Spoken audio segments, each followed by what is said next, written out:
Good morning student, निर्मल TT की online classes में आपका हार्दिक अभिनंदन है। बच्चों, आज हम बालक की स्वतंत्रता के बारे में अध्ययन करेंगे।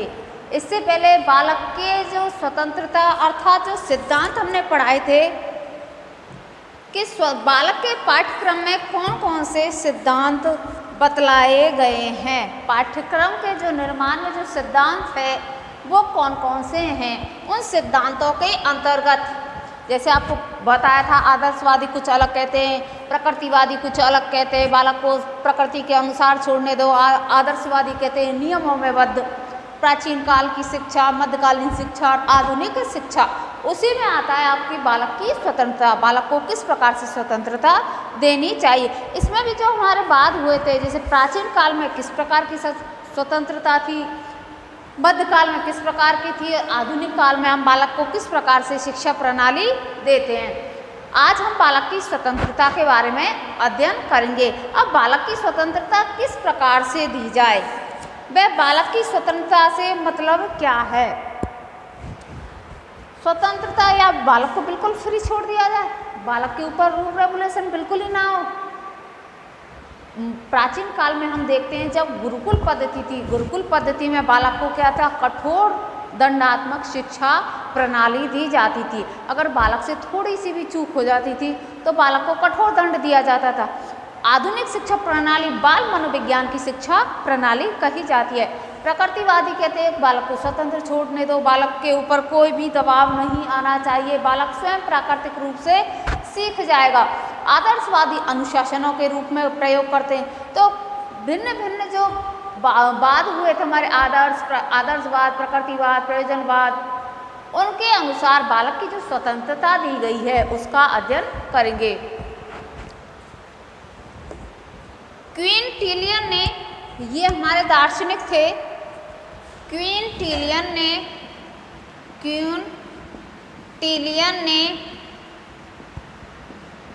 क्या कहा है, क्विंटिलियन ने रोमन यूथस के शिक्षा सिद्धांत की रूपरेखा निर्मित की थी। रोमन जो रेसत थे उसके क्या थे, शिक्षा सिद्धांत की रूपरेखा बतलाई थी। क्या बतलाई थी, रूपरेखा की निर्मित है। तभी से बालक की स्वतंत्रता शिक्षा के क्षेत्र में एक और विवादास्पद बिंदु हो गया है। रोमन यूथ्स के शिक्षा सिद्धांत की रूपरेखा निर्मित की, तभी से बालक की शिक्षा के क्षेत्र में एक और विवादित बिंदु हो गया है। प्रश्न ये है कि क्या बालक में, विद्यालय में बालक को स्वतंत्रता दी जाए, उसे अनुशासित रखा जाए या दंड दिया जाए। विद्यालय में बालक को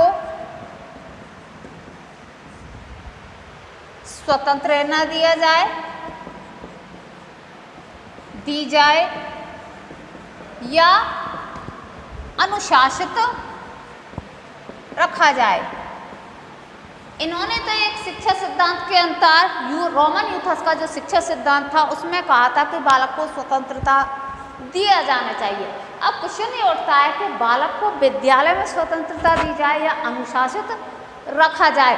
अब ये तो विवादास्पद बिंदु हो गया कि बालक को बिल्कुल ही स्वतंत्र छोड़ दिया जाए तो बालक क्या होगा, उद्दंड होगा। अगर बालक के ऊपर आप बिल्कुल ही दबाव नहीं दोगे, उसको सही और गलत के मायने नहीं समझाओगे तो बालक क्या हो जाएगा, शरारती हो जाएगा। तो ये एक विचारणीय बिंदु था। ये कह तो दिया किसने, क्विंटिलियन ने, कि बालक को क्या करने दो, स्वतंत्र रहने दो। क्या किया था इन्होंने, रोमन यूथ के अनुसार स्वतंत्रता पर बल दिया। किसने, क्विंटिलियन ने। इसके बाद रॉस का स्वतंत्रता दी जाए अनुसार, रॉस ने भी कहा का आक्षेप है कि शैक्षिक आदर्श के रूप में रॉस ने कहा है कि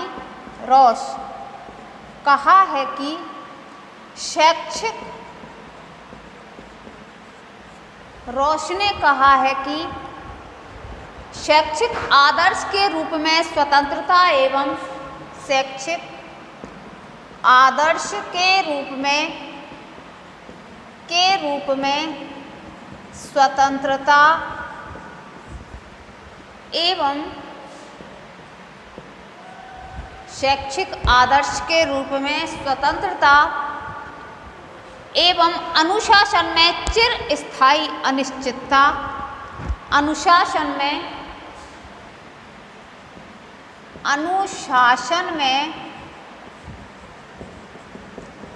चिरस्थायी, अनुशासन में चिरस्थायी अनिश्चितता है, अनिश्चितता है। ये किसने कहा? रॉस ने कहा है। पेंडुलम कभी कभी अनुशासन की ओर झूल जाता है। ऐसा भी कहा जा सकता है कि अनुशासन शिक्षा का परंपरागत विचार है, जबकि स्वतंत्रता आधुनिकता। पेंडुलम मतलब इन्होंने क्या कहा? रॉस ने कहा है कि शैक्षिक आदर्श के रूप में स्वतंत्रता एवं शैक्षिक आदर्श के रूप में तो क्या देना चाहिए? स्वतंत्रता एवं अनुशासन में चिरस्थायी अनिश्चितता। पेंडुलम कभी कभी तो मतलब घड़ी की सुई कभी कभी तो क्या हो जाती है? अनुशासन की ओर चली जाती है। कभी तो घड़ी की सुई अनुशासन की ओर चली जाती है और कभी स्वतंत्रता की ओर। ऐसा भी कहा जाता है अनुशासन तो क्या है? अनुशासन तो परंपरागत है, अनुशासन तो परंपरागत और स्वतंत्रता आधुनिक, स्वतंत्रता आधुनिकता है, आधुनिकता है। स्वतंत्रता आधुनिकता है।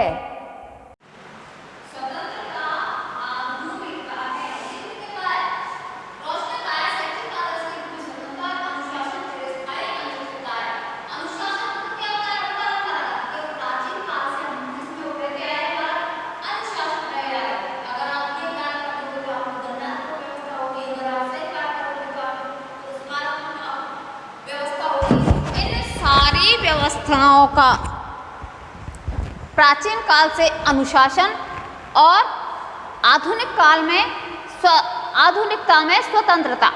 स्वतंत्रता को तो आधुनिकता में कहा गया, अनुशासन को प्राचीन काल से, क्योंकि परंपरागत अनुशासित हमें रहना सिखाया गया है। प्राचीन काल से ही बच्चों को अनुशासित रूप में रहना, आपको अनुशासन में रहना है। तो शैक्षिक आदर्श के रूप में स्वतंत्रता एवं अनुशासन में चिरस्थायी अनिश्चितता, हमेशा ही अनुशासन में रहना, यथा संभव जहाँ तक हो सके वहाँ तक अनुशासित रहना। प्लेटो एवं अरस्तु तथा अनेक उनके अनुयायी दार्शनिकों के विचार अनुशासन पर अत्यधिक महत्व है। प्लेटो और अरस्तु ये कौन से दार्शनिक हुए थे? अरस्तु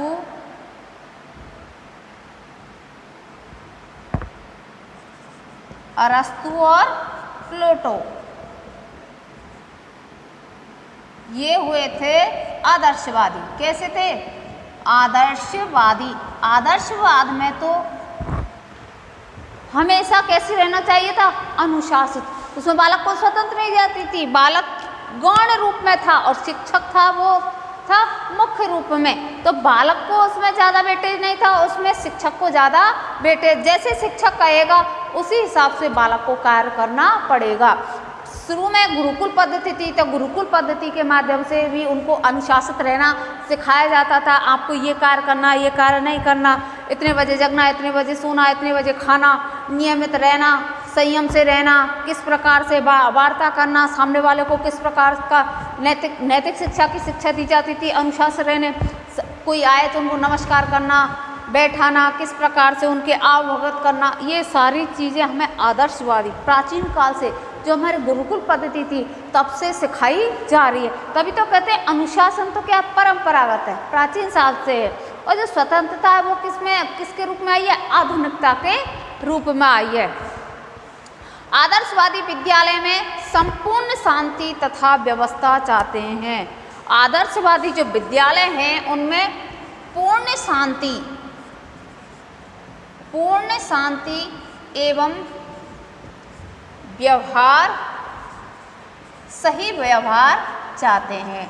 आदर्शवादी जो विद्यालय हैं उनमें क्या उद्दंडता, खुरापाती, लड़ाई झगड़ा, मारपीट बिल्कुल नहीं, उसमें केवल शांति, स्वतंत्र वातावरण, शांतिपूर्ण वातावरण रहना चाहिए और व्यवहार भी उसमें सही तरह से, उनका नैतिक चारित्रिक संपूर्ण जो विकास है वो सही तरीके से होना चाहिए। आदर्शवादी बिल्कुल अनुशासन पर ही ज़्यादा अपना ध्यान रखते थे।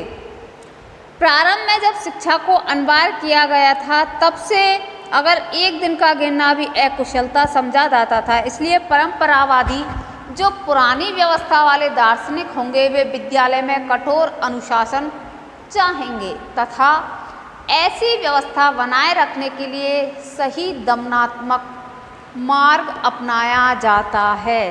कहने का मतलब है जो बुक्स की जो परिभाषा है जो बताते हैं वो कहते हैं कि आदर्शवादी या प्राचीन काल से जो परंपरागत जो अनुशासन की व्यवस्था चली आ रही है वो दमनात्मक रूप से व्यवस्थित थी।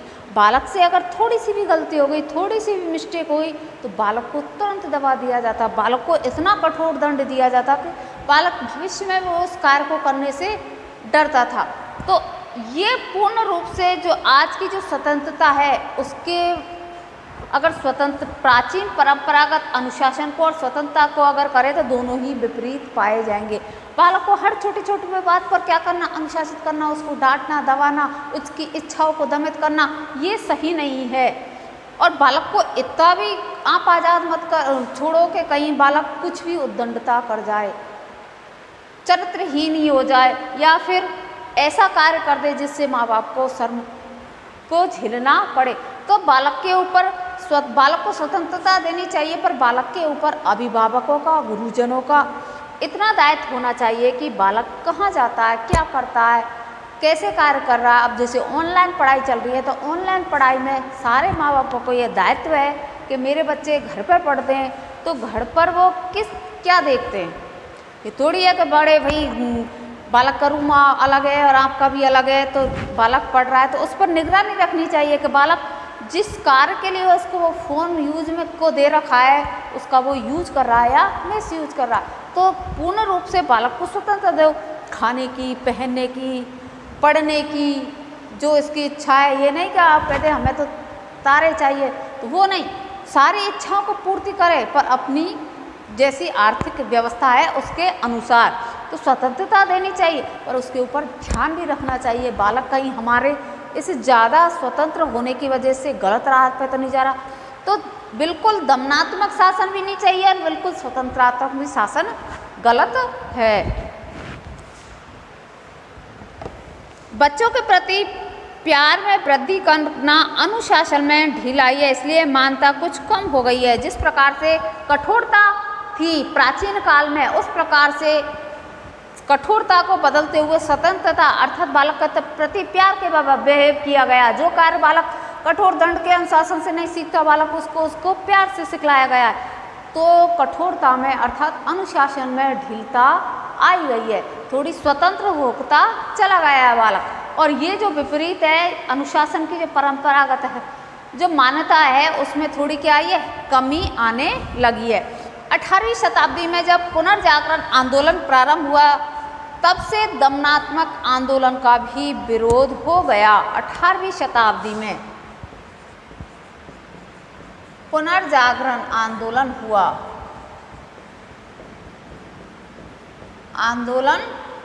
हुआ तब से दमनात्मक जो शासन है, अनुशासन है, उसका भी विरोध होने लगा। दमनात्मक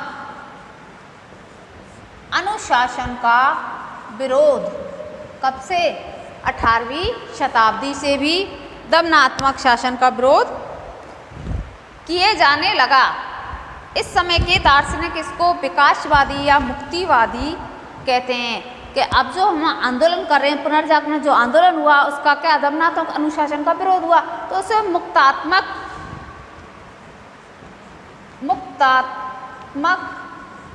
विकास कहा जाने लगा।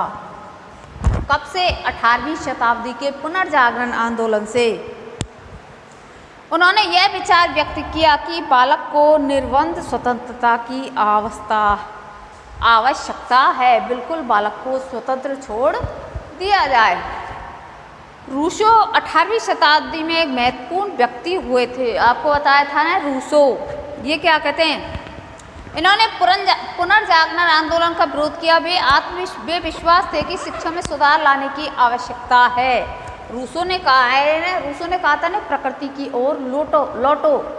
प्रकृति स्वयं अपने आप बालक को सिखाएगी, प्राकृतिक रूप से बालक स्वयं सीखेगा, न कि उसको अनुशासित ढंग से आप बालक को अच्छे से सिखा सकते हो। बालक को प्रकृति की ओर छोड़ो, प्रकृति के ऊपर छोड़ दो बालक को, स्वयं बालक अनुशासित हो जाएगा, स्वयं बालक स्वतंत्र छोड़ दो बालक को। ये नहीं इधर मत जाओ उधर मत जाओ, ये कार्य मत कर, ये कार्य कर, ये कार्य सही है, ये कार्य गलत है, स्वयं बालक कार्य करना सीख जाएगा। तो रूसो का जो मत था वो है प्रकृति की ओर लौटो।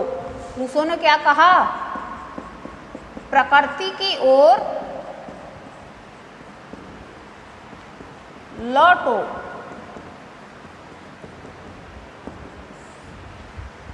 ठीक है,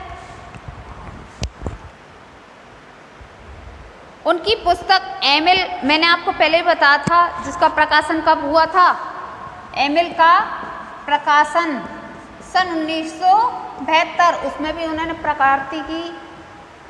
प्रकृतिवाद की या प्रकृति की ही परिचर्चा की है, एमिल में भी, जिसकी प्रकाशन हुआ था 1972, जब वे 50 वर्ष के थे। उसमें केंद्रीय भूत विचार यह था कि प्राकृतिक व्यक्ति की आवश्यकता, जो एमिल थी, इसमें विचार था उनका, जो प्राकृतिक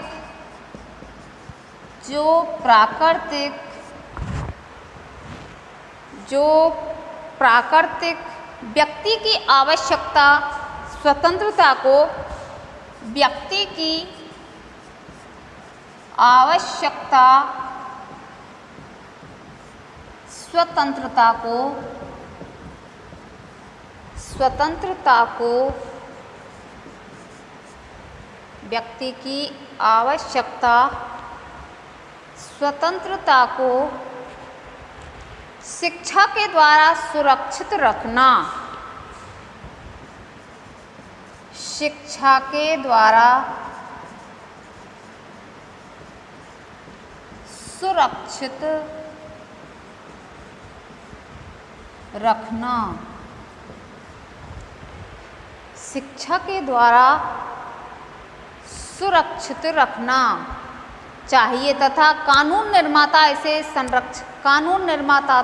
इसे संरक्षण मिलना चाहिए तथा कानून निर्माता से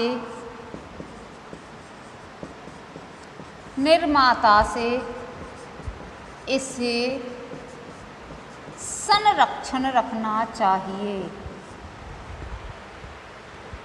संरक्षण मिलना चाहिए। किसने कहा है? रूसो की जो एमिल जो किताब थी, इसका प्रकाशन हुआ था 1972 में। तब उन्होंने इस किताब का जो केंद्रीय बिंदु था वो था कि जो प्राकृतिक व्यक्ति आवश्यकता स्वतंत्रता को शिक्षा के द्वारा सुरक्षित रखना, प्राकृतिक व्यक्ति की जो प्राकृतिक है वह प्रकृति के द्वारा जो आवश्यकता है उसको स्वतंत्रता को शिक्षा के द्वारा सुरक्षित रखा जाना चाहिए तथा कानून निर्माता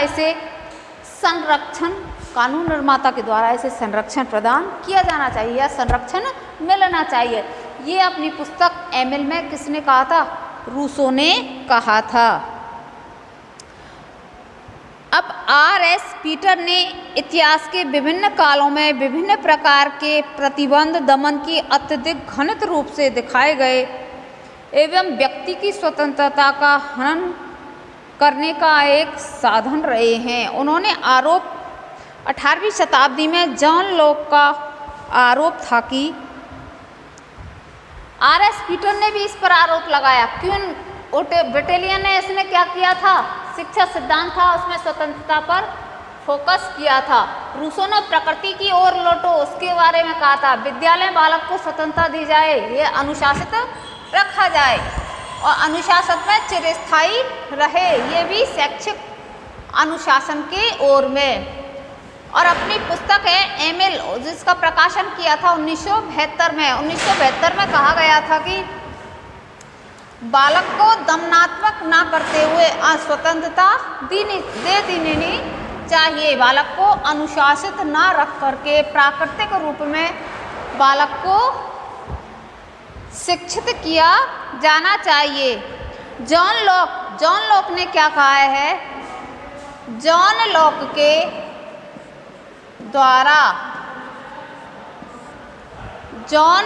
के द्वारा आरोप था कि सबसे बड़ी बुराई अन्य व्यक्तियों की स्थायी अनिश्चित ज्ञान, अन्य व्यक्तियों की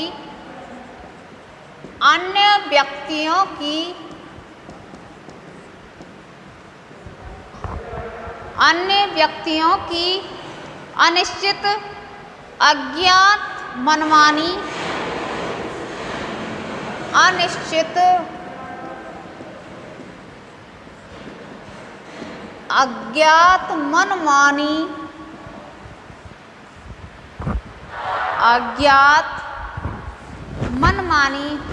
इच्छा शक्ति थी जो बालक के ऊपर थोपते रहते थे।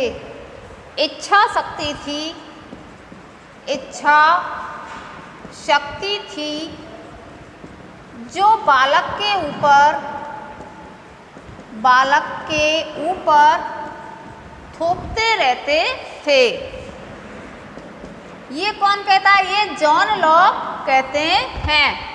अन्य व्यक्तियों की अनिश्चित अज्ञात मनमानी इच्छा शक्ति थी जो बालक के ऊपर थोपते रहते थे। लॉक के विचार के अनुसार ही जाने माने शिक्षा शास्त्री जॉन स्टुअर्ट मिल ने भी ऐसे ही विचार अपने निबंध में प्रस्तुत किए हैं। जॉन लॉक ने कहा जो सबसे बड़ी बुराई, सब लोगों की सबसे बड़ी जो बुराई थी,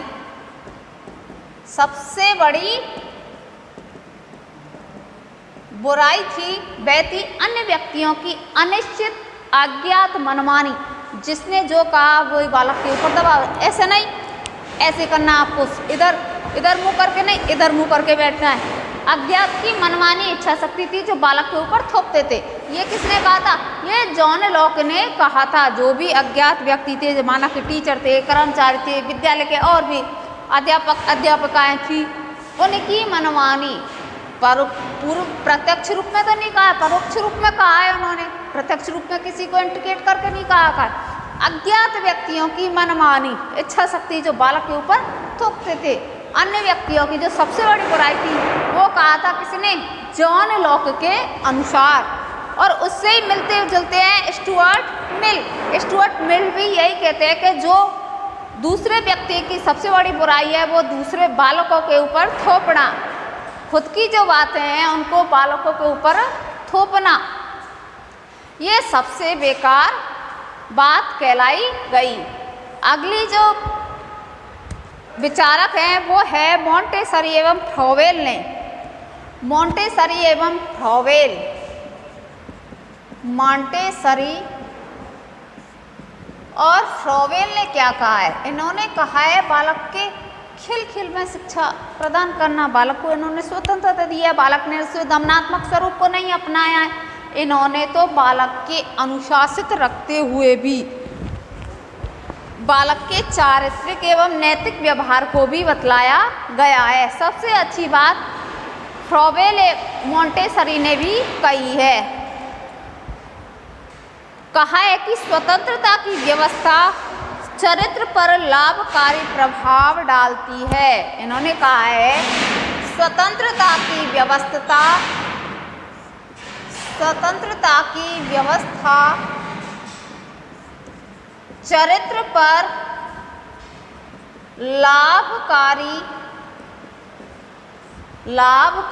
प्रभाव डालती